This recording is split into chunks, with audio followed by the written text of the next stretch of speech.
Hello everyone, welcome back to my channel. So today I'm going to do our own fridge magnets with our photos and surprise my mom and dad.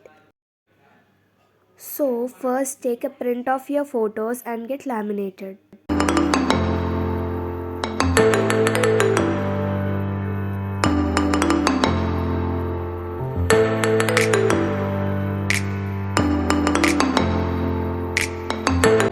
You can also use any other tool to stick magnets. I'm using Fevikwik, but it is better to use Fevicol. They are ready now.